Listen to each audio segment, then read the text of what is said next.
Bonjour à toi et bienvenue sur notre podcast The Victorious Woman. La femme victorieuse est un média en ligne en français, en anglais et en portugais brésilien pour les enfants de Dieu et en particulier les femmes de Dieu. N'hésite pas à visiter notre site lafemmevictorieuse.com pour accéder à nos prières et au blog pour les femmes de Dieu. Allez, tout de suite, notre épisode du jour. Bonjour à toutes et à tous, bienvenue sur le podcast de la femme victorieuse. Aujourd'hui, je suis la présentatrice de ce podcast. Je m'appelle Jenny et nous avons notre invitée d'honneur, Jessie Erel, alias la fondatrice de la femme victorieuse. Bonjour Jenny, ça va? Jenny, c'est ma sœur, voilà. Jenny, c'est ma petite sœur. Ça va, Jenny? Oui, ça va très très bien, très enthousiaste de commencer ce podcast. Ok, moi aussi, j'ai hâte d'entendre tes questions. Alors, tout d'abord, le titre de ce podcast, c'est Plus profond et la... Enfin, oula. C'est quoi encore le titre? C'est toujours commencer. Tu fais trop rire, c'est ton podcast. En fait, Jenny, elle a dit que le titre du podcast, mais elle a trouvé le titre du podcast en anglais. En fait, elle m'a dit que le titre du podcast, c'est Greater the Suffering, Greater is the Peace. Et en français, ça donne Plus grande est la souffrance, plus grande est la paix. Voilà. Le titre est Plus grande est la souffrance, plus grande est la paix. Nous avons ici notre guerrière, notre fondatrice de la femme victorieuse, et nous allons maintenant poser des questions. Tout d'abord, peux-tu nous parler un peu de ton parcours de vie, de tes épreuves les plus marquantes de ta vie dont tu as souffert le plus? Ok, donc je dois commencer en fait par le tout début, le commencement. Mhm. Alors, je dirais que ce qui a été le plus dur dans ma vie, je pense que c'est le manque d'amour. Ou peut-être le manque d'affection. Voilà, je pense que c'est ça. Ça dure avec beaucoup de recul, hein, parce qu'aujourd'hui, j'ai 37 ans. Ça fait pas longtemps que j'ai fêté mes 37 ans. Et avec beaucoup de recul, parce que tu m'aurais posé la question peut-être à 20 ans, à 25 ans, je ne serais pas arrivée à la même conclusion. Mm.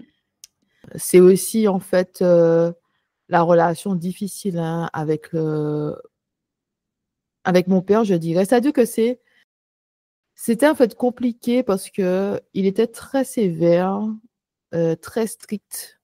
Je ne vais pas rentrer trop dans les détails, mais c'était en fait compliqué. C'est-à-dire que si on parle des besoins physiques, dans le sens, tu as un toit sous la tête, tu manges à ta faim, tu as des vêtements propres, tu as accès à des soins, j'avais tout ça. C'est-à-dire qu'au niveau des besoins physiques, j'avais tout, mais au niveau émotionnel, il y avait une grande carence en fait dans l'affection, dans l'amour. Et je comprenais pas en fait beaucoup de choses, hein, quand j'étais enfant. Ça m'a vraiment peiné. Il y a eu aussi la perte de mon grand-père, parce que mon grand-père, c'était comme un père pour moi. Et malgré le fait que mon grand-père n'était pas une personne, comment dire ça, qui faisait des câlins, mais je sentais l'amour qu'il avait pour moi dans la façon dont il avait de s'occuper de moi. C'est-à-dire, on prenait des fois le petit déjeuner ensemble, la façon qu'il faisait les œufs pour moi, parce que moi, lui, il faisait les œufs, c'était trop blanc, trop jaune pour moi. Et lui, il savait qu'il fallait laisser un peu plus longtemps sur le feu les œufs pour moi. Et en fait, c'est des petites attentions que mon grand-père avait envers moi qui me faisaient me sentir en fait aimée. C'est-à-dire ces petites attentions. Quand on déjeunait ou on dînait ensemble avec toute la famille, il y avait la table des adultes et la table des enfants. Et mon grand-père, pardon, il réservait toujours une place pour moi à la table des adultes. Et en fait, c'est comme s'il me traitait comme sa propre fille. Et j'avais vraiment cette relation avec lui de père et de fille, mais sans le savoir, parce que c'était dans l'inconscience. J'étais trop jeune pour mettre des mots dessus. Mais je me sentais vraiment proche de mon papy. Et on faisait des choses ensemble. Ça me rappelle qu'il aimait regarder les feuilletons, là, Santa Barbara, Amour et Beauté, Dallas. Il regardait ça. Ça me faisait rire parce que mon grand-père, en plus, il était quelqu'un il commentait en même temps. C'est-à-dire que lui, on regarde quelque chose, il va commenter.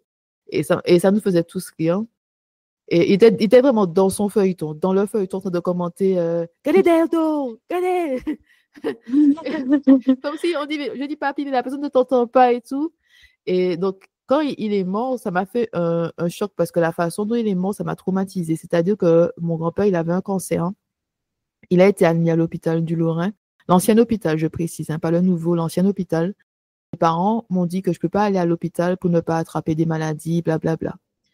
Et en fait, moi, j'allais toujours dans sa maison et il n'était pas là, il était à l'hôpital. Donc, je ressentais déjà le vide parce que mon grand-père n'était pas là. Ensuite, ils ont décidé, donc la famille de ma maman, ils ont décidé en fait de faire venir mon grand-père à Paris. Pour qu'il puisse, on va dire, pour qu'il puisse recevoir des traitements à Paris. Parce qu'il avait 3 de ses enfants à l'époque qui vivaient en région parisienne. Donc, le jour qu'il est parti, j'ai demandé plusieurs fois, est-ce que je peux aller dire au revoir à mon papy? Et on m'a dit non. Il m'a dit, papy, il revient. Sauf que quand papy est revenu dans un cercueil. Et ça m'a choquée. Ça m'a choquée parce que j'ai pas pu faire mon deuil, j'ai pas pu le voir quand il a été admis à l'hôpital. Et quand il est retourné dans un cercueil et on pouvait pas voir le corps parce qu'ils m'ont dit que le corps a tellement changé, j'ai ici qu'on peut pas, en fait, que les personnes qui se sont occupées de son corps ont décidé de vraiment fermer le cercueil. Donc moi, ça m'a pris, je pense, plus de 10 ans pour faire mon deuil parce que j'ai pas eu en fait ce temps avec mon grand-père avant qu'il meure. Et avec le temps aussi, je me suis rendu compte que c'est la personne qui m'a le plus marqué. C'est la personne Il a planté tellement de graines dans ma vie et ces graines-là ont fleuri aujourd'hui, en fait, dans ma trentaine. Et mon grand-père, il n'a pas vu en fait tout ce qu'il a fait pour moi. J'ai pas pu le remercier pour tous ces moments que nous avons passés ensemble. Quand je priais avec lui, il a acheté aussi des livres de prière. Donc pour moi, ça a été en fait une tragédie dans ma vie, la perte de mon grand-père, la perte de ma grand-mère aussi. Mais ma grand-mère, je savais très bien que c'était pas la même chose parce que mon grand-père n'était pas là. Elle est restée plus longtemps avec nous, mais c'était quand même en fait une perte pour moi. Et puis, il y a eu aussi le déménagement. Donc, mes parents construisaient une maison quand on était. Enfin, ma soeur n'était pas encore née, puisque Jenny, on a 13 ans de différence, donc ma soeur n'était pas encore née. Mais en fait, son arrivée a précipité le déménagement dans la commune du Marigot, dans le Nord-Atlantique de la Martinique. Et en fait, pour moi, ça a été une tragédie parce que j'ai été arrachée de Fort-de-France pour aller dans une commune. Et du côté d'une famille, si vous voulez, ils sont, comment dire ça? Comment dire? Est-ce que je dois peser mes mots par rapport à ça? Du côté de la famille de ma maman, en tout cas son papa et sa maman, il y avait vraiment de la chaleur humaine. C'était vraiment la famille, le partage, l'entraide, les bons moments, les rires. Donc, les rires. Et de l'autre côté, c'était un peu plus froid. C'était un peu plus froid. Et je me suis jamais sentie, on va dire, à l'aise. Ou je n'ai jamais senti que j'étais bienvenue. Et voilà que ma sœur, voilà, elle est sous le point de naître et ma mère ne peut plus travailler. Donc, on doit en fait déménager au Marigot. La maison, elle est presque terminée parce qu'il manquait vraiment que les finitions, mais elle était habitable. Hein. On va dire, entre guillemets, elle était habitable. La précipitation, j'étais en 5e et je me retrouve au collège La Marie du Marigot en 4e et c'est le choc. C'est un gros choc pour moi parce que j'étais au collège Tarenton, il y avait 6 bâtiments. Je me trouve au collège La Marie, il n'y a que 2 bâtiments. Je me suis dit, au moins, je ne vais pas me perdre. Je me retrouve à porter des jupes écossaises. À l'époque, il n'y avait pas en fait ce choix-là de pouvoir mettre des jeans comme les garçons. Et les filles devaient mettre des jupes écossaises en sachant que le collège La Marie, et on va dire, comment on peut dire ça? Je ne sais pas si on peut dire que c'est sous une falaise, mais en tout cas, il y a beaucoup de vent au collège de la Marie. Donc, les jupes, il fallait tout le temps les tenir. C'était un peu, pour moi, délicat. Il y avait un tas de choses qui changeaient. C'est-à-dire que j'ai perdu ma liberté en déménageant au Marigot, dans le sens que j'habite à Fort-de-France, pas loin du centre commercial Le Rond-Point. Je pouvais marcher avec ma maman et mon frère jusqu'à la plage de Madjana. On pouvait aller au cinéma aussi, prendre le bus. On pouvait aller aux Trois-Îlets, prendre la navette, faire la traversée, aller aux Trois-Îlets, à la Pointe du Bout, à l'Anse-Mitan. J'aime pas trop l'Anse-Alane, mais bon, voilà. Mais il y avait en fait des possibilités. On pouvait se promener dans le centre-ville. On était à côté de tout. S'il y avait des podiums à Fort-de-France, des fêtes, on pouvait marcher, prendre le bus. Le carnaval, le carnaval à l'époque où j'allais au carnaval, tout ça était à côté. Mes amis habitaient à côté de chez moi. Donc, on pouvait faire beaucoup de choses. En fait, seule, j'allais déjà à Fort-de-France seule. En 6e, j'étais au carnaval avec mes amis et tout. Tranquillement, en fait. Hein. Et là, je me retrouve au Marigot, où est-ce qu'il faut prendre les taxis, là, les taxis collectifs. Pour arriver à Fort-de-France, c'est compliqué. Je suis dans le quartier dominant, donc il faut prendre le premier taxi pour arriver au bourg. Après, attendre notre taxi, un taxi qui sort soit de Grand-Rivière, Macouba, le Lorrain, les taxis du Marigot pour arriver à Fort-de-France. Et voilà, pour moi, c'est un choc dans tous les sens. C'est-à-dire que perte de repères, nouveau collège, en quatrième, c'est difficile pour moi, très difficile. C'est une année très difficile pour moi, très difficile. C'est l'année aussi où j'ai eu des pensées suicidaires. J'avais de me suicider. J'ai pensé aussi à faire une fugue, mais je me suis dit que si on me retrouve, ma tête va apparaître dans le Franche-Comté. Il vaut mieux pas se mettre la honte comme ça. Et je me suis dit que mes amis de Fort-de-France vont me voir. Alors, je crois que c'est la honte qui m'a sauvée, la peur de la honte qui m'a sauvée. Je dis, si on me retrouve, tu vas faire le Franche-Comté, ta tête va passer à la télé et tout. Oui, la petite nanana a disparu. La Martinique, c'est une petite île. Et c'est difficile des fois d'oublier certaines choses. Donc, je me suis dit, à vie, ça va me suivre. Donc, il vaut mieux pas que je fasse une fugue parce qu'on va me retrouver, c'est sûr. Et combien de temps je me suis dit aussi ça, combien de temps je vais pouvoir tenir sans manger, sans argent et tout. Je me suis dit, non, il vaut mieux pas faire de fugue parce que la honte m'a sauvée de la fugue. Et j'avais les pensées suicidaires. J'avais vraiment les pensées suicidaires tout au long de l'année de quatrième. C'était très difficile pour moi dans tous les sens, c'est-à-dire l'adaptation dans le nouveau collège, la nouvelle routine de prendre un bus pour arriver au collège, alors qu'avant, je marchais avec mes amis tous les matins. En fait, je sentais que j'avais beaucoup plus de liberté à Fort-de-France, dans le sens où j'étais beaucoup plus indépendante. J'avais beaucoup plus d'activités. Et puis, quand je suis arrivée au Marigot, il n'y avait plus rien. C'est-à-dire que c'était la maison, on restait à la maison. Mais ce n'est pas en fait lié 100% à la commune en soi. C'est aussi parce que mes parents ont changé de mode de vie et c'était plus on reste à la maison. Ma mère n'avait pas de voiture à cette époque-là, et mon père, il avait une voiture, mais lui, il était casanier. Donc pour lui, ça ne le dérangeait pas de rester dans sa maison tout le temps. Mais moi, j'ai beaucoup souffert de ça. J'ai beaucoup, beaucoup, beaucoup souffert de ça. Plus d'autres choses, hein, je pense que dans les détails. J'ai beaucoup souffert de ce déménagement. J'ai beaucoup souffert de ce déménagement. Et puis, non, je pense que c'est ça. Si on doit faire, parce que tu m'as dit du début jusqu'à aujourd'hui. Mais je pense que ce qui m'a plus traumatisé, c'est ça. C'est la perte, c'est le manque d'affection. Parce que comment dire, ça agit sur toi d'une manière profonde dans ton enfance, adolescence, mais aussi ta vie d'adulte, hein, si tu ne passes pas par la guérison. Et si tu n'as pas les mots pour pouvoir dire pourquoi je ressens ce vide au fond de moi, le manque d'amour d'un père peut avoir de grandes conséquences, hein, chez la femme, c'est-à-dire que tu vas rechercher cet amour auprès des hommes, en fait. Hein. Ça crée vraiment un vide en toi. Et tu vas chercher cet amour auprès des mauvaises personnes. La perte de mon grand-père, qui était vraiment ma figure paternelle.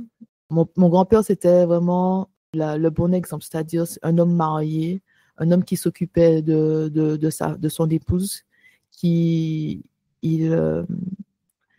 était vraiment là pour son épouse et il a fait du mieux qu'il pouvait avec ses enfants. Il a vraiment mis un toit sur leur tête et tout.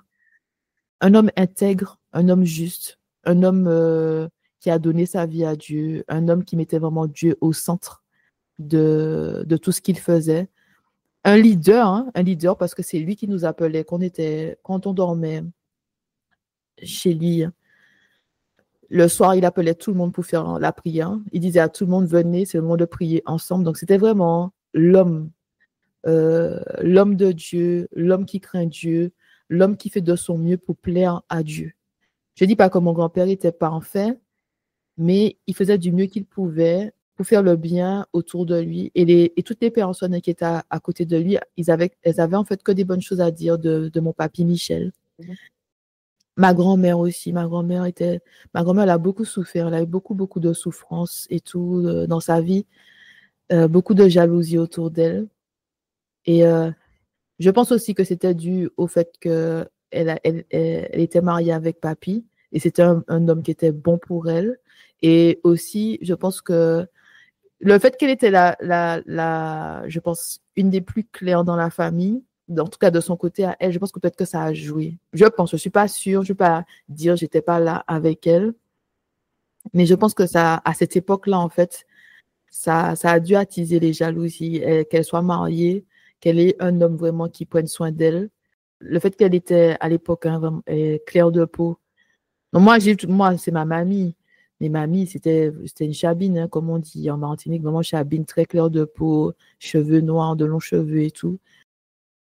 Ce déménagement dans le Nord. Mhm. Par rapport à ce que tu as dit, j'ai maintenant j'ai cette question, j'ai une question par rapport à ça. Comment tu as pu faire comment tu as pu faire, en fait, face au manque, d'affection et au traumatisme du passé? Comment tu as su, aller au-dessus de tout? Et comment tu as pu, comment tu t'es réparé en quelque part? Comment tu as, comment dire? Guéri de tes blessures? Ça s'est passé en plusieurs étapes parce que je ne veux pas dire que j'étais consciente, par exemple, du manque d'amour d'un père quand j'avais 18, 20 ans, 23 ans. C'est-à-dire que il y a eu un élément déclencheur. On va parler de l'année 2015. Donc, j'étais avec un jeune homme depuis, je crois, l'âge de 19, 20 ans. Mais je savais au fond que c'était pas la bonne personne pour moi. Il y avait vraiment en tout, c'est like this knowing. C'est-à-dire que tu sais au fond de toi que c'est pas la bonne personne pour toi, mais tu as envie de croire que ça va marcher, que ça va fonctionner, qu'on va rester ensemble longtemps pour la vie et tout. Au fond de toi, tu sais que c'est pas la bonne personne, mais tu t'accroches à ce que tu vois et ce que tu aurais aimé. Donc, je savais au fond de moi que c'était pas la bonne personne. Après, il y a eu des choses qui se sont passées qui ont confirmé ce que je savais déjà. Et puis en 2015, ça a été la fin, c'est-à-dire la fin. On s'est séparés et tout. Et puis 2 mois, 3 mois après, je crois, j'ai perdu un travail. J'ai perdu mon travail. J'étais censée faire 6 mois dans un cabinet d'avocats à Fleet Street. Donc, c'est une rue qui a que des cabinets d'avocats à Londres, à Fleet Street. Et puis, ils m'ont dit, bon, on travaille maintenant avec un cabinet d'avocats d'affaires parisien. On n'a plus besoin de tes services.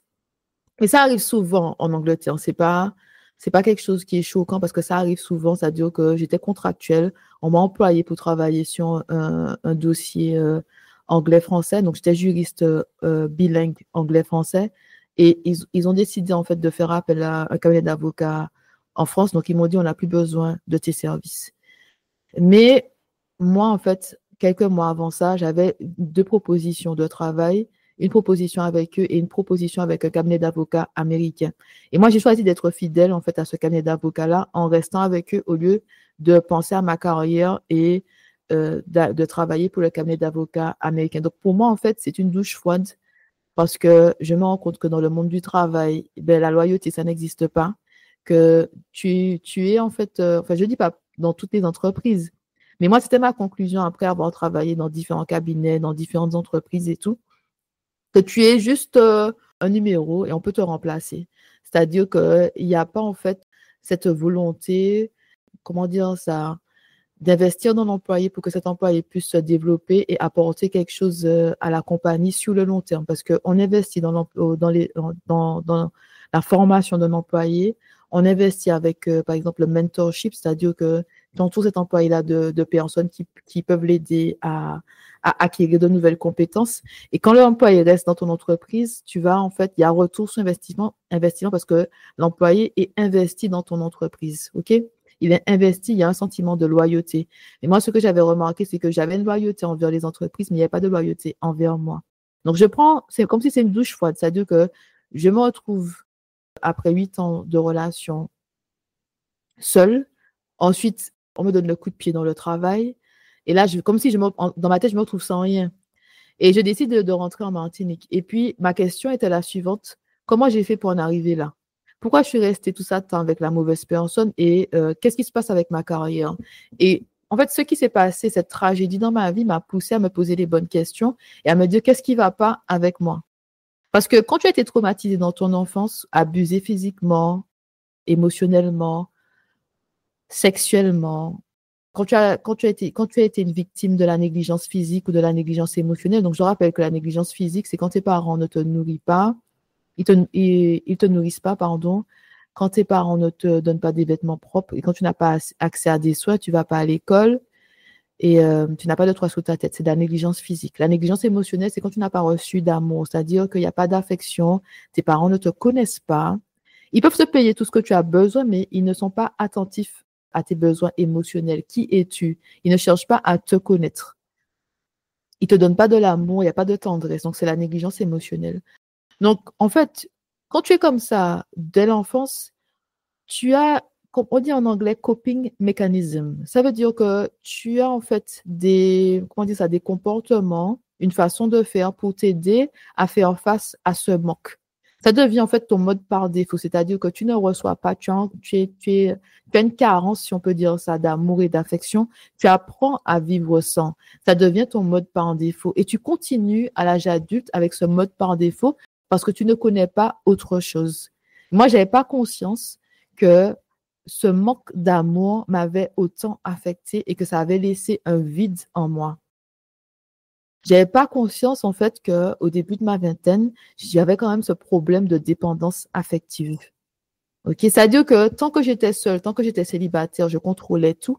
Mais une fois que j'ai laissé cet homme entrer, ce jeune homme entrer dans ma vie, ben, ça a changé, en fait, mon mode de fonctionnement. J'ai vraiment aimé passer du temps avec lui, rigoler avec lui, danser avec lui, sortir avec lui et tout. En fait, j'étais vraiment amoureuse de lui, mais il y avait aussi tout ça. Il y avait ce côté-là de on est à deux, je ne suis plus toute seule, je partage ma vie avec quelqu'un, on fait des choses ensemble, on s'appelle, on s'envoie des messages et on s'envoyait des messages toute la journée comme ça. Même quand on vivait à deux, on s'envoyait des messages et tout. Il y avait vraiment cette présence-là, sa présence à lui et tout, ce mode de fonctionnement à deux et cet amour en fait que je recevais de lui. Je donnais de l'amour, mais je recevais aussi. Okay? Il n'y avait pas en fait, comment dire ça? C'était vraiment comme si se créait en fait une petite bulle, un petit monde et on est ensemble et il y a cet amour, ce fonctionnement à deux. J'ai dû me poser beaucoup de questions. Beaucoup, beaucoup, beaucoup de questions parce que même en étant, on va dire, la petite copine ou l'épouse, peu importe, quand quand tu as grandi avec certaines carences, tu ne peux pas être, comment dire ça, la meilleure version de toi-même. Et parfois, tu agis par rapport à tes traumatismes, pas forcément par rapport à ce que la personne fait ou que la personne dit, ou par rapport à la personne en soi. Tu agis parfois parce que tu as été traumatisé, parce que tu as vécu des choses horribles et que tu n'as pas en fait mis ça à la lumière et tu n'as pas en fait fait le travail de guérison. Et en fait, à ce moment-là, en 2015-2016, c'est là que je me pose des bonnes questions sur ce qui s'est passé les dernières années dans ma vie. C'est à ce moment-là que je pardonne à toutes les personnes qui m'ont fait du mal. Et ce qu'il faut savoir aussi par rapport à mon père, quand j'étais à l'université, j'ai été suivie par une psychologue pendant 1 an et dans les sessions, je parlais de mes parents parce que c'est eux qui m'avaient le plus, comment dire ça, fait du mal. Et j'avais de la haine en fait envers mon père et je me suis dit, je ne peux pas vivre comme ça. En fait, ce qui s'est passé, c'est que le jeune homme avec qui j'étais, il avait fait quelque chose et je suis passée de 0 à 100 en 1 seconde. J'ai pété les plombs sur lui. Quand j'ai pris du recul, je me suis rendu compte que cela n'avait rien à voir avec lui. En fait, ce qu'il avait fait m'avait rappelé des situations dans lesquelles je me suis retrouvée avec mon père. Et je ne voulais plus traverser ça. Alors j'ai pété les plombs sur lui. Donc j'ai réagi par rapport à mes traumatismes et non nécessairement à son comportement à lui. Même si son comportement n'était pas le meilleur, mais ma réaction était disproportionnée. Dans ma tête, c'était ça. Je ne veux plus que quelqu'un me fasse passer par là. Alors, j'ai pété les plombs comme une attitude, en fait, de défense. Vraiment de défense. Je ne sais pas comment, je sais pas, je ne me rappelle pas exactement qu'est-ce qu'il a fait, mais en tout cas, dans ma tête, c'était, je ne veux plus jamais que quelqu'un me fasse passer par là et que je vais me battre. Quand je vais me battre, pas me battre physiquement, mais que je ferai tout mon possible pour que je n'ai plus à revivre ça. Et je me suis dit, j'ai un problème. Je me suis dit, j'ai un problème, j'ai besoin d'aide. Et en fait, il y avait une psychologue à l'université des Antilles, le Paul Martinique. Et j'ai fait appel en fait à cette psychologue. Et je dois dire qu'au début, j'ai pas vu la différence, mais un an après, j'ai bien vu que j'avais pardonné à mon père et que j'avais plus de haine. J'avais plus cette haine en moi. J'étais en paix, c'est-à-dire en paix. Et puis, il y a eu le processus aussi de lâcher prise sur le passé. Parce que j'ai dû accepter que mon enfant, c'est ce qu'elle est et que mon père ne va jamais devenir le père que j'ai besoin qu'il soit. Et que ma mère, à cette époque-là, en tout cas, ne sera jamais la mère que j'ai besoin qu'elle soit. Et que je dois être en paix avec les défaillances, en fait, de mes parents. C'est-à-dire qu'ils ont fait du mieux qu'ils pouvaient, mais il y a des choses, en fait, que c'était pas bon je veux dire, pour, pour mon frère et moi, dans le sens que Jennifer n'était pas encore là à cette époque-là. Donc, j'ai dû, en fait, me dire que je dois avancer sans me retourner parce que je ne peux pas changer le passé. Je ne peux pas tout le temps regarder derrière et me dire que si ma mère était comme ça, si mon père était comme ça, on a été vraiment une belle petite famille avec beaucoup d'amour et d'harmonie. Ce n'est pas la réalité. Ce n'est pas la réalité. Je dois accepter en fait que mon père est ce qu'il est et que ma mère est ce qu'elle est. C'est tout. Je dois accepter que mes parents sont ce qu'ils sont, c'est tout. Et que je dois être en paix avec mon passé, que je ne peux plus rien faire pour moi, parce qu'il y avait aussi ça, c'est-à-dire qu'on peut avoir de la tristesse au fond par rapport à l'enfant qui est à l'intérieur de nous. C'est-à-dire que j'ai ici de 5 ans ou j'ai ici de 10 ans, elle n'aura jamais ça. C'est-à-dire que c'est fini pour elle, il n'y a plus de chance pour moi. Il y a aucune chance, mais on ne peut pas changer le passé. On ne peut pas, en fait, se dire, ben, on va changer les choses. Je ne peux rien changer du tout. J'ai dû accepter que je ne peux pas changer le passé. J'ai dû accepter que mes parents sont ce qu'ils sont. J'ai dû accepter aussi, quand j'avais 20 ans par là, que j'ai besoin d'aide, que je dois parler à quelqu'un. Et j'ai choisi la psychologue parce que, comment dire ça? Quand tu parles à des amis, les amis ils prennent en fait ton poids et parfois ils ne savent pas que dire, que faire. Et aussi, quand tu parles avec des amis, comme c'est un échange, donc cette personne aussi va te dire oui, moi aussi je suis passée par là. Donc c'est pas forcément le bon environnement pour pouvoir guérir. Alors que quand tu vas avec une thérapeute ou une psychologue, elle ne fait que t'écouter toi. C'est-à-dire que tout est autour de toi et tu peux parler. Et la psychologue en soi, elle posait des questions, mais elle n'émettait pas des jugements, mais elle posait des questions pour me faire réfléchir. C'était pas comme si elle me disait tu as tort, ils ont tort, nanana, mais elle me posait des questions. Elle m'écoutait beaucoup. C'était vraiment des séances où je parlais. Elle m'écoutait beaucoup et elle posait les bonnes questions. Sans jugement, sans faire genre tu as tort, ils ont tort, nanana, mais elle posait beaucoup de questions. Enfin, quand je dis beaucoup, elle posait des questions au bon moment, ce qui me faisait réfléchir. C'est vraiment une guérison étape par étape parce que c'est pas quelque chose qui s'est passé en 1 an, en 2 ans. C'est vraiment étape par étape, petit à petit. Chaque année vient avec une délivrance, j'ai envie de dire, une délivrance, une réalisation, une prise de conscience, une porte qui se ferme. Donc vraiment, vraiment, en faisant le cheminement avec Dieu, en se faisant aider aussi, parce que Dieu vraiment m'a donné la main, parce que quand je suis entrée en Martinique, après cette rupture et le coup de pied aux fesses dans le travail, Dieu m'a dit que c'est le moment de pardonner, que tu dois pardonner. Parce que je n'avais pas pardonné aux gens qui m'avaient fait du mal. Donc, c'est comme si tu ne pardonnes pas, donc tu portes toujours les poids du passé sur ton dos. Il faut pardonner. Il faut pardonner pour toi avant tout, pour te libérer en fait du passé. J'ai pardonné à toutes ces personnes qui m'ont fait du mal et je ne pense plus à eux. Je ne pense plus à ces personnes-là. J'ai pas de haine ni envers mon père aujourd'hui, ni envers en fait ce jeune homme avec qui je suis restée 8 ans. J'ai pas de haine, j'ai rien. Je sais même pas si j'ai jamais eu de haine envers lui en fait, hein. Beaucoup de souffrance, beaucoup d'incompréhension, mais je suis pas arrivée à la haine. Mais mon père, si, je suis arrivée à un moment, c'était la haine en fait. Non, quoi que je dis ça, peut-être que je suis arrivée à la haine avec eux, parce que en fait, dans les moments les plus difficiles, quand tu es en couple, c'est là que tu te rends compte que l'autre face de l'amour, c'est la haine. Quand la personne te fait du mal ou bien te trahit, tu peux avoir cette haine pour l'autre. Donc, je vais dire que j'ai déjà ressenti de la haine, si je réfléchis bien, parce que ça fait tellement longtemps, cette histoire-là, que ce n'est pas en fait frais dans ma tête, si on peut dire ça comme ça. Parce que ça fait plus de 10 ans que je suis célibataire. Mais si je réfléchis bien, oui, il y a des choses il y a des actions, hein, des comportements, ça m'a conduit à la haine. Mais ce n'est pas resté, en fait. C'est pas resté dans mon cœur. J'ai pardonné et je suis passée à autre chose. C'est tout.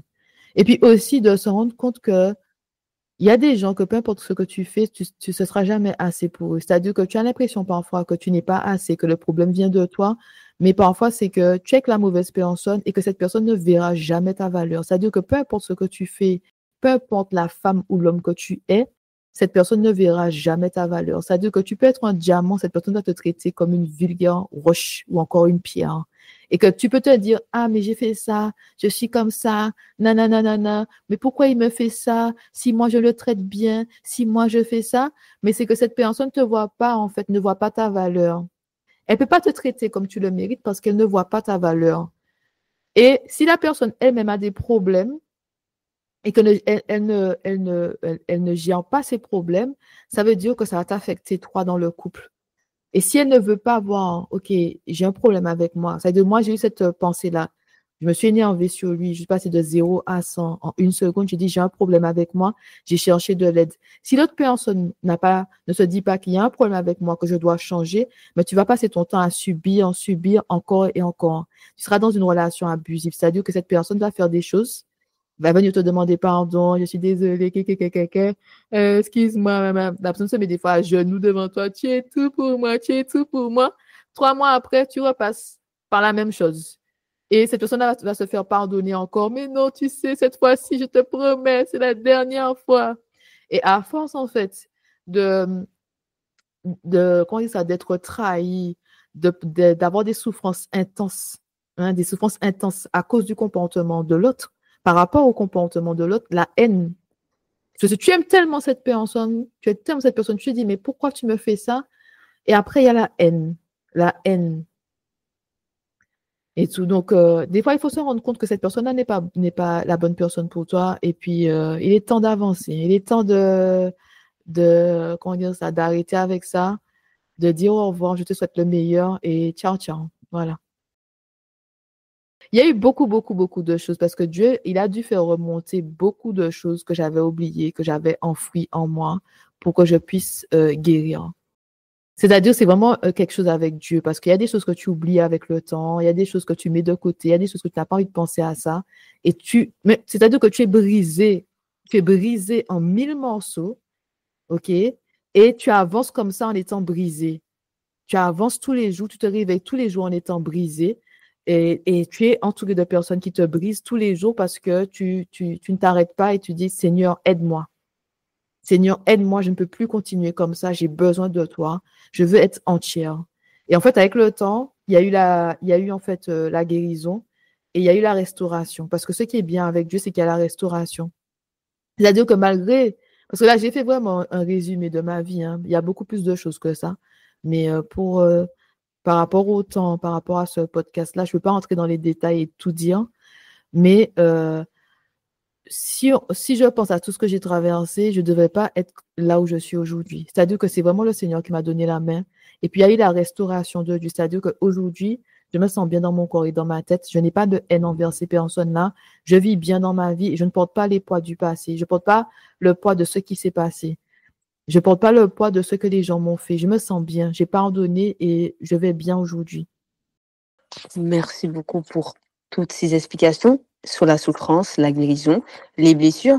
Mais pour revenir sur les blessures, car il est écrit que Dieu est à côté des personnes brisées, des personnes qui sont meurtries, peux-tu nous parler un peu de ton accompagnement, de la présence de Dieu dans tes souffrances? Parce que nous parlons aussi de la paix, mais surtout du fait que Dieu est là, même dans tes souffrances, même quand tu es au plus bas. Peux-tu nous parler un peu de ça? Mais moi, j'ai trouvé en Dieu un père. C'est-à-dire que il y a un jour, j'ai fait une prière et j'ai dit, comme je n'ai pas de père, Seigneur, sois mon père. vraiment. Et j'ai demandé à Jésus d'être mon frère. J'ai dit, Jésus, sois mon frère et Dieu soit mon père. Parce que quand on se repose sur les hommes ou qu'on attend l'amour des hommes, et quand je dis des hommes, c'est pas des hommes dans le sens homme, hein, c'est le sens les êtres humains. Je parle vraiment des hommes dans le sens général, les êtres humains. Tu seras toujours déçu à un moment ou un autre. Les hommes sont, comment dire ça, ne sont pas stables. C'est-à-dire qu'aujourd'hui, c'est oui, demain, ça peut être non. Il y a des gens qui font des choses selon le vent. Ils t'aiment aujourd'hui, demain, ils ne t'aiment pas. Il y a des personnes qui ne savent pas aimer. Leur amour est toxique et abusif. Et ils te disent je t'aime, mais ils vont te faire du mal. Mais dans leurs yeux, tu vois, ils te disent je t'aime, tu es tout pour moi, mais ils te font du mal constamment. Mais c'est parce qu'ils n'ont pas en fait un amour sain, c'est un amour toxique et abusif. Et je vous invite tous à lire la définition de l'amour dans la Bible. Je crois que c'est dans 1 Corinthiens, je ne me rappelle plus quel est le verset exactement. Parce que c'est écrit que l'amour ne trame pas le mal. Donc, j'ai pris vraiment Dieu comme mon père et je me suis accrochée à Dieu. Je me suis vraiment accrochée, abandonnée à lui totalement. Dans la souffrance, j'étais au pied de Dieu. Dans la souffrance, dans la douleur, dans l'incompréhension, j'étais à ses pieds. J'ai pleuré à ses pieds. J'ai vraiment pleuré au pied de Dieu. Donc, je me suis totalement abandonnée à Dieu et j'ai appris à avancer dans la souffrance. C'est-à-dire que malgré la douleur, la vie ne s'arrête pas. La terre n'arrête pas de tourner. Les choses continuent et moi, j'ai continué dans la souffrance. C'est-à-dire, Dieu peut te donner la force de te lever tous les matins pour aller au travail, pour faire le nécessaire avec tes enfants. Et puis, quand tu retournes le soir au lit, tu pleures. Tu fais que pleurer le soir comme ça. Jusqu'au lendemain, tu dors un peu. Et puis, le lendemain, pareil, Dieu te donne la force pour te lever, pour faire le nécessaire, de rentrer chez toi et pleurer. Ça veut dire que tu pleures. Ça m'est arrivé quand j'étais à l'université. Je ne sais pas quelle année, mais je sais qu'il y a un moment, je pleurais avant de sortir de chez moi. Je pleurais avant de sortir de chez moi. Puis une fois que j'ouvrais la porte, aller sourire aux lèvres et on y va. Et quand je rentrais, ben, je pleurais encore et tout. Dieu te donne la force. Il te donne la force de faire le nécessaire. Dieu te donne vraiment la force. C'est-à-dire qu'il y a des choses.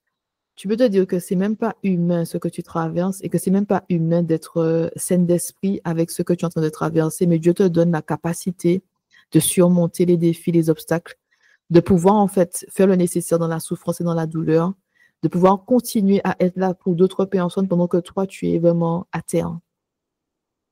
À terre. Et parfois, tu peux pas vraiment parler aux autres parce qu'ils vont pas te comprendre. Et vraiment, moi, franchement, Dieu est mon tout, en fait. Hein.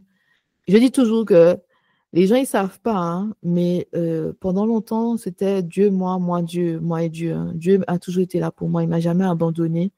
Quand les gens ne pouvaient rien faire pour moi, ils n'avaient même pas une parole réconfortante, Dieu me tenait, c'est tout. Donc, dans les moments de souffrance, c'est Dieu que j'ai trouvé.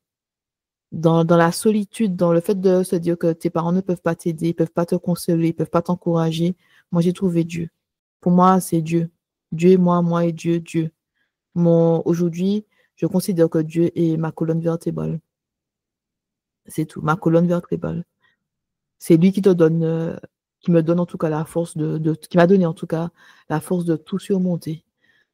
Tout ce que j'ai traversé, c'est Dieu. Il y a des choses, franchement, les gens, je ne pense pas qu'ils auraient pu se relever de ça, mais Dieu te donne la force. Des fois, tu as l'impression que tu rampes, mais Dieu te donne la force même de ramper.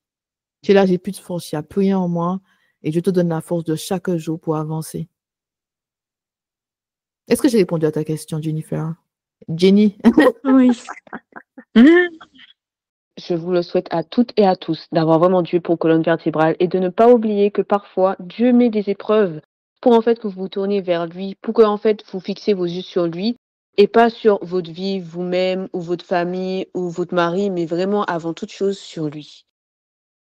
Et pour finir, quelle est la morale de chacune de tes souffrances? Quelle est la plus grande paix que tu as sentie après toutes ces souffrances-là finalement?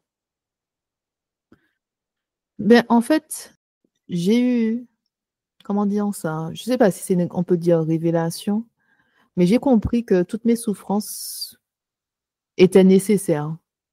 Ce qui est un peu difficile parce que si tu vas, dans 6 mois de 37 ans, je vais dire à Jessie qui a 18 ans, les souffrances c'est nécessaire. J'allais dire, mais qui saurait dire? Et t'es tout à fou quand. Donc, bon, pour les gens qui parlent pas créole, je me serais dit, mais tu sais pas qu'est-ce que tu dis, tu perds la tête, tu vois.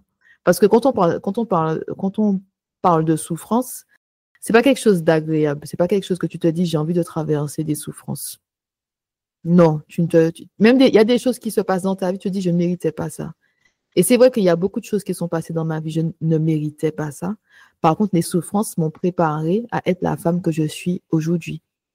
C'est-à-dire dans la force, la résilience, la foi qui déplace les montagnes. Ma relation avec Dieu, c'est parce que j'ai beaucoup souffert, hein, que je me suis retrouvée au pied de Dieu. Et que j'ai une foi inébranlable aujourd'hui. J'ai une foi qui déplace les montagnes. Je sais que Dieu est avec moi tous les jours, peu importe ce qui se passe. Je crois vraiment que tout concourt pour le bien de ceux qui aiment Dieu. Mais avec beaucoup de recul, parce qu'aujourd'hui, j'ai 37 ans. À 25 ans, à 20 ans, je ne voyais pas les choses comme ça. Moi, je pensais vraiment que si tu marches avec le Seigneur, pourquoi on doit passer par des souffrances comme ça? Est-ce que si le Seigneur nous aime, c'est qu'il il veut la paix pour nous, pas les souffrances. Mais j'ai compris avec le temps que le destin, en fait, le destin que Dieu a pour toi, il te prépare tout le temps. Il te prépare avant chacune des saisons. Et en fait, les souffrances que j'ai traversées, ça m'a permis, par exemple, de pouvoir expliquer c'est quoi, par exemple, la dépendance affective, de comprendre les personnes qui ont traversé ça, d'être aussi, comment dire ça, hein, avoir de la compassion pour mon prochain, de savoir que parfois mon prochain agit d'une certaine façon à cause des blessures du passé, à cause des blessures, à cause du manque de connaissances. C'est écrit dans la Bible que mon peuple périt par manque de connaissances.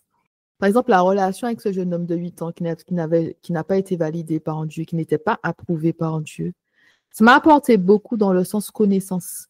Connaissance sur la relation à deux. Qu'est-ce qu'un mariage, par exemple? C'est-à-dire que je fais beaucoup de vidéos sur le mariage parce que je suis restée avec quelqu'un pendant 8 ans. J'ai vu ce qui n'allait pas entre nous, ce que moi, j'ai fait, ce qu'il a fait aussi. Donc, je comprends les personnes qui sont dans un mariage parce qu'il y a très peu de personnes qui restent aujourd'hui dans une relation avec quelqu'un, plus, on va dire, de 2 ans, de 5 ans, de 7 ans. Je suis restée avec cette personne à 8 ans. 8 ans, c'est beaucoup. C'est tu évolues avec la personne. Tu changes avec quelqu'un. Tu apprends en fait à vivre à deux, ce qui fonctionne, ce qui ne fonctionne pas. Ton C'est même un mariage, comportement. hein. Oui, c'est ça, tu vois. Tu vois aussi, par exemple, le rôle de l'homme et le rôle de la femme. Quand les deux n'ont pas de connaissance sur le rôle de chacun, comment, en fait, ils se détruisent de l'intérieur parce qu'ils n'ont pas de connaissances. Tu ne penses même pas que c'est important d'avoir des connaissances sur le mariage et sur le rôle de l'épouse et le rôle de l'époux. On pense, surtout dans la vingtaine, que l'amour, c'est suffisant, que je l'aime, il m'aime, tout ira bien, on aura un couple épanoui parce qu'on s'aime. On pense que juste l'amour, c'est suffisant. Mais en fait, non, c'est pas suffisant. Il y a un jour, je me suis réveillée, je dormais à côté de ce jeune homme et moi, j'ai dit sans cœur, il dit, yo menti ba moi, hein, yo menti ba moi, yo menti ba moi. Et je secouais la tête, hein, je me suis réveillée, je secouais la tête, yo menti ba moi. Cette histoire d'amour-là, je suis désolée, c'est pas suffisant. Parce que la personne peut t'aimer et te tromper.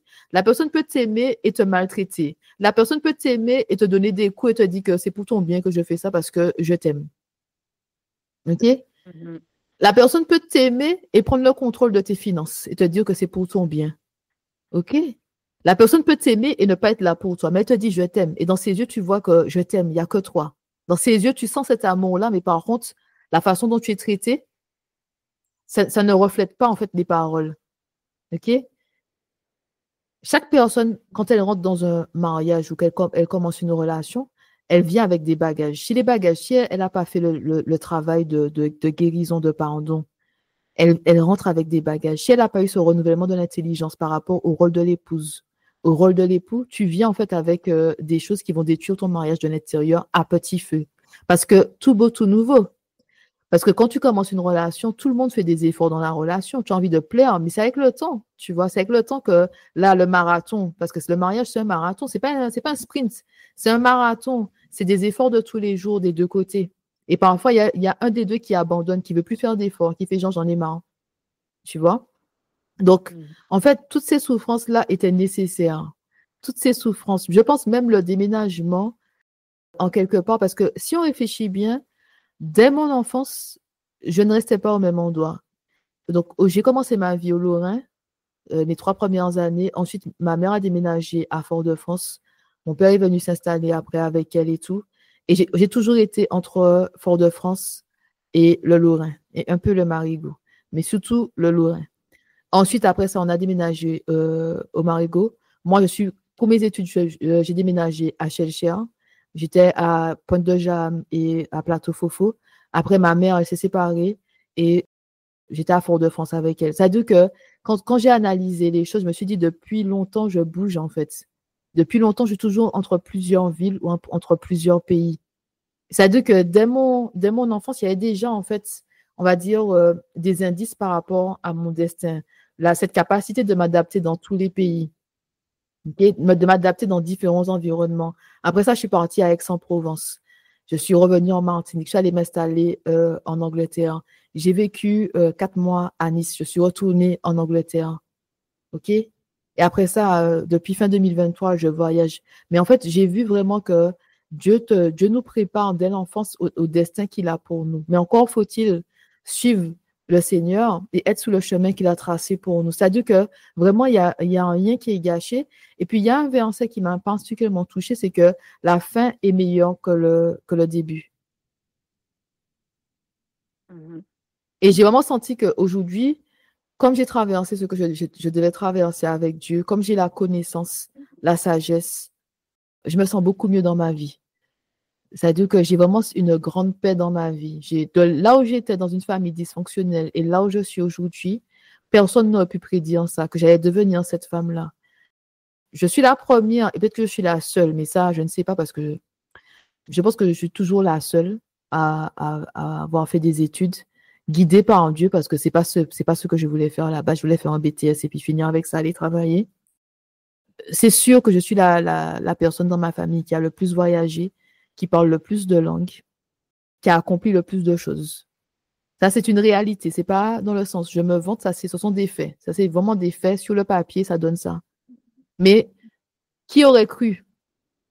Oui, j'avais des ambitions, mais mes ambitions, c'était de réussir ma carrière juridique. Je ne me suis pas dit, ben, je vais vivre au Brésil, un jour j'irai au Paraguay, Uruguay, que j'allais rester tel endroit, tel endroit. C'est-à-dire que oui, j'avais des ambitions.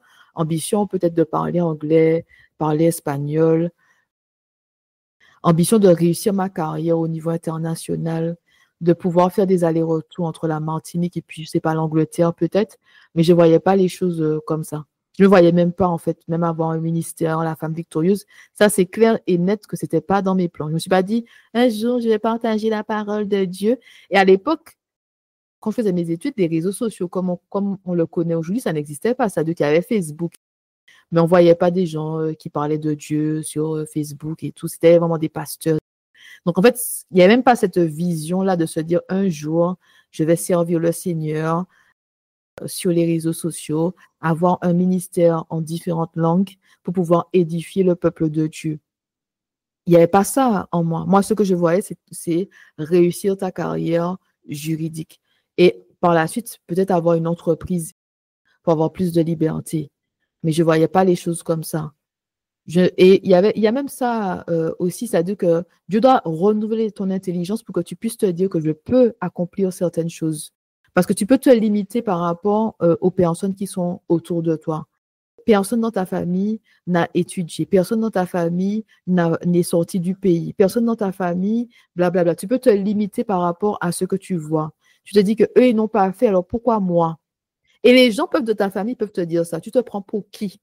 Tu te prends pour qui? OK? Nous, on est là, tu vas rester là avec nous. OK? Donc, Dieu doit renouveler ton intelligence pour te montrer que non, mon enfant, j'ai mis les dons et les talents en toi.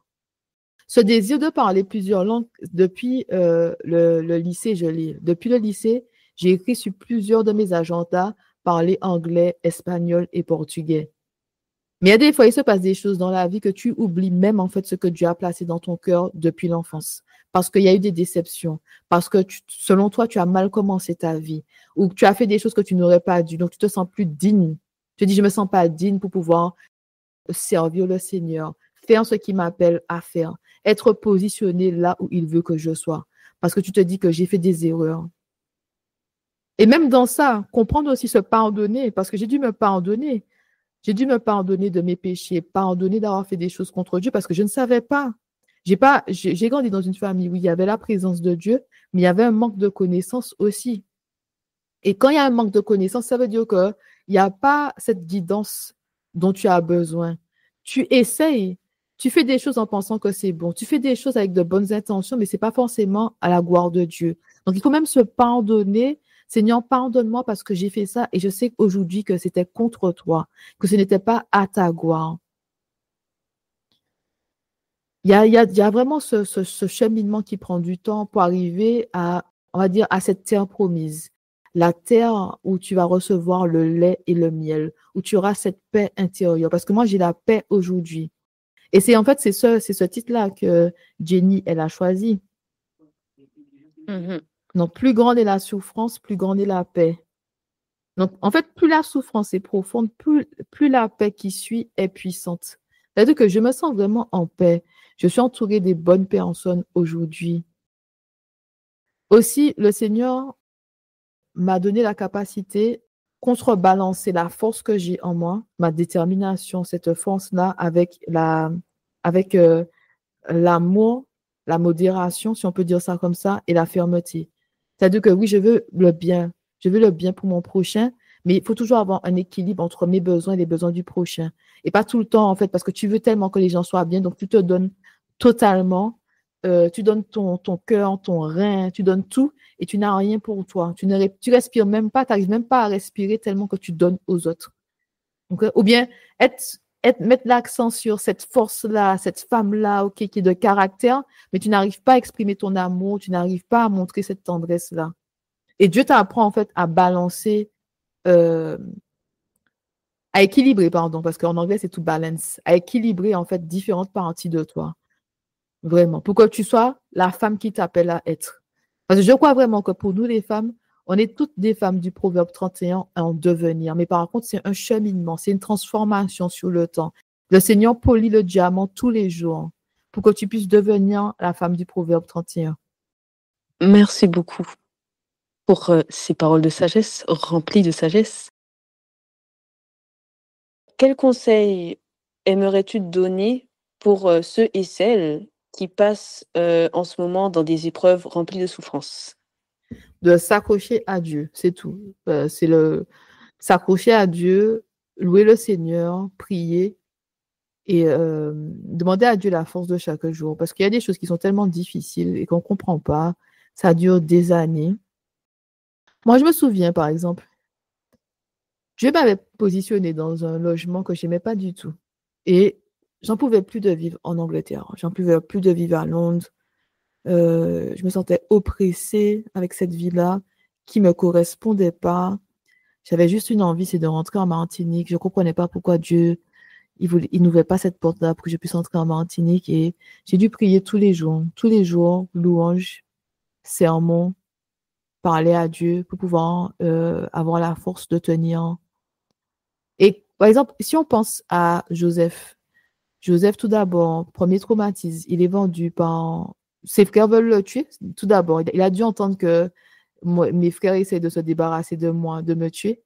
Après, mes frères, deuxième traumatisme, mes frères finissent par me vendre. Troisième traumatisme, tu te retrouves dans une maison que tu ne connais pas, loin de ta famille, loin de ton père qui t'aime, loin de tout, tu te retrouves loin de tout. Tu dois être quelque part où tu n'as pas envie d'être, mais tu dois faire du mieux que tu peux, ce qu'il a fait dans la maison de Potiphar. Ensuite, les choses commencent à s'améliorer et puis la femme de Potiphar, elle a des vues sur toi, elle te demande d'avoir des relations sexuelles et tu dis non et puis tu te retrouves en prison. Donc, c'est encore une autre chute. Dans la prison, c'est encore un changement, de nouvelles habitudes, de nouvelles personnes. C'est-à-dire que tu es encore loin de ce qui t'était familier et tu dois encore puiser l'énergie, puiser la force pour pouvoir attendre sur Dieu et avancer ce qu'il a fait. C'est-à-dire qu'il y a des saisons comme ça où on va subir, on va souffrir, on va pleurer et on sera à terre au pied de Dieu. Il faut vraiment tenir la main de Dieu, prier, louer le Seigneur, aller vers lui tous les jours, parler avec lui, lui dire, je ne comprends pas, pourquoi tu n'agis pas, vraiment frapper sous la porte de Dieu. et trouver sa force dans sa parole et dans sa présence. Mhm. Je pense qu'on peut finir sur ces conseils remplis de sagesse. Pour le mot de la fin, pour moi, si je dois donner un petit mot de la fin, c'est vraiment tenir la main de Dieu, surtout lors de ce genre d'épreuves. Quand c'est des épreuves sont remplies de souffrance, où tu sens que limite tu es ébranlé, il faut vraiment s'accrocher à Dieu parce que c'est lui le seul qui est inébranlable. C'est le seul où tu te dis que quoi qu'il arrive, tu peux vraiment te reposer sur lui, tu peux vraiment t'ancrer dans sa pierre et vraiment te dire qu'à la fin, tu auras la paix, qu'à la fin, tu auras les récompenses et que tu auras la paix qui surpasse la souffrance. Voilà. Et aussi la paix qui surpasse toute compréhension, je pense. Amen. Oui. Donc, de se rappeler que quand on marche avec Dieu, il y a toujours les bénédictions, vient toujours le moment de la restauration et des bénédictions. Même si ça tarde, hein, parce que quand tu traverses des moments difficiles pendant tant d'années, tu peux avoir l'impression que ça tarde. Mais en fait, au moment opportun, Dieu fait. Au moment opportun, tu arrives à ta destination et tu reçois les bénédictions. Et tu reçois les bénédictions en étant une autre personne parce que tu as été restauré. Tu ne portes plus en fait le poids du passé. Et tu as vraiment cette paix. C'est-à-dire que si tu es vraiment au pied de Dieu, que tu cherches le Seigneur tous les jours, tu as cette paix. Cette paix. J'ai la paix dans ma vie. C'est incroyable. J'aurais jamais pensé que j'aurais vécu, j'aurais ressenti ça. Cette paix, cette tranquillité. Je ne dis pas que ma vie est parfaite et que j'ai pas de problème, qu'il n'y a pas de défis, mais il y a vraiment cette paix, entourée des bonnes personnes, faisant ce que le Seigneur m'appelle à faire tous les jours et en étant en fait devenue la femme qu'il voulait que je sois. Et c'est pas terminé parce que j'ai encore le souffle de vie aujourd'hui. Amen. Merci beaucoup à toutes et à tous d'être restés jusqu'à la fin. Et j'espère que ces conseils, le témoignage de ma sœur vous a apporté beaucoup. Et surtout, de garder en tête qu'il faut tenir bon, qu'il faut tenir la main de Dieu dans ces épreuves et que ça en vaut la peine. Que vraiment la paix est beaucoup plus grande que cette souffrance et que surtout, ça surpasse au-delà de tes espérances. Voilà. Merci d'être resté avec nous jusqu'à la fin. Nous espérons que cet épisode vous a édifié et encouragé dans votre marche avec Dieu. N'oubliez pas de visiter notre site pour découvrir nos cours en ligne tels que l'identité et la puissance de la femme selon Dieu, comment faire fructifier son argent ou encore la confiance en soi inébranlable. Si cet épisode vous a plu, partagez-le. À très bientôt pour un nouvel épisode.